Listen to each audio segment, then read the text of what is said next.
कुंभ राशि के लिए गुरु का ये गोचर उनके पंचम घर में हो रहा है। गुरु आपके लिए तीसरे और द्वादश भाव के स्वामी हैं। साथ ही गुरु की जो दृष्टि है वो नवम, एकादश और प्रथम भाव पर होने वाली है, जो आपके जीवन के विभिन्न पहलुओं को प्रभावित करेगा। हालांकि कुछ परेशानियां अभी भी रहेंगी, लेकिन गुरु की कृपा से आपको राहत मिलेगी।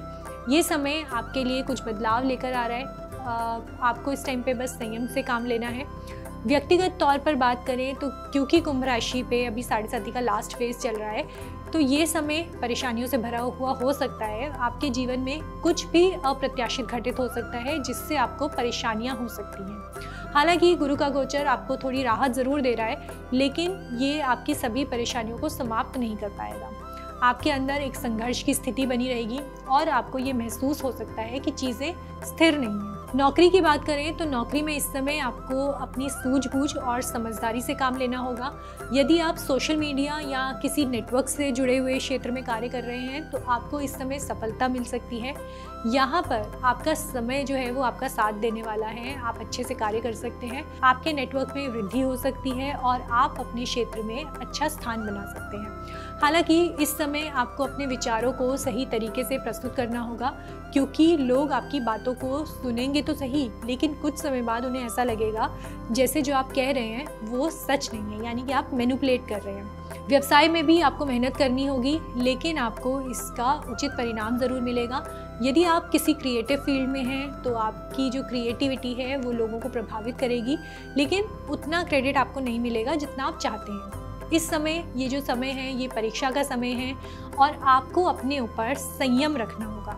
आपको किसी बड़े व्यक्ति से सलाह लेने की आवश्यकता हो सकती है, जिससे आपके निर्णयों में सुधार हो सकता है और आप सही मार्ग पर चल सकते हैं। प्रेम जीवन के लिए ये समय बहुत कठिन रहने वाला है। आपकी वाणी में जो कटुता है उसमें तीव्रता आ सकती है, जिससे रिश्तों में तनाव पैदा हो सकता है। यदि आप हर समय ज्ञान देने की कोशिश करेंगे तो ये समय रिश्ते में दूरियां बढ़ा सकता है। आपको समझने की कोशिश करनी चाहिए कि सामने वाला क्या कह रहा है और उसे सही तरीके से समझाना चाहिए।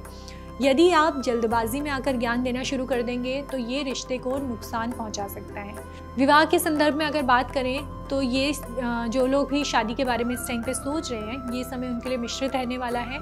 आपके वैवाहिक जीवन में थोड़ी सी समस्याएं आती हुई दिखाई दे रही हैं, लेकिन गुरु की कृपा से चीज़ें धीरे धीरे बेहतर हो जाएंगी। यदि आप कुछ समय के लिए संयम और धैर्य रखते हैं तो आपका जो वैवाहिक जीवन है उसमें सुधार आ जाएगा। पारिवारिक जीवन की बात करें तो पारिवारिक जीवन में कुछ अच्छी खबरें आ सकती हैं। आपके बच्चों के बुद्धि में वृद्धि हो सकती है और वो कुछ नया सीखने के लिए प्रेरित होंगे। यात्रा के दौरान आपको थोड़ी सतर्कता बरतनी होगी। इस समय पर आप कहीं दूर की यात्रा पर जा सकते हैं, लेकिन आपको अपनी सेहत का ध्यान रखना होगा।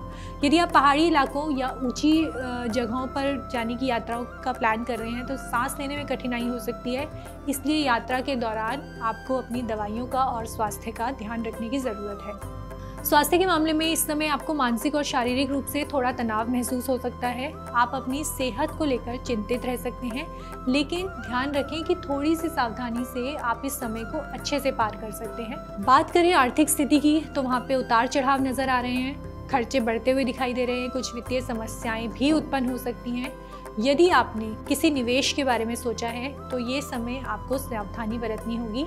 अपनी वित्तीय स्थिति को सुधारने के लिए आपको किसी अनुभवी व्यक्ति की सलाह लेनी होगी। अगर आप ज्योतिष से जुड़ी अधिक जानकारी प्राप्त करना चाहते हैं तो डाउनलोड करें माई ज्योतिष ऐप। एस्ट्रोलॉजी से जुड़ी लेटेस्ट जानकारी के लिए फॉलो करें माई ज्योतिष का फेसबुक और इंस्टाग्राम पेज।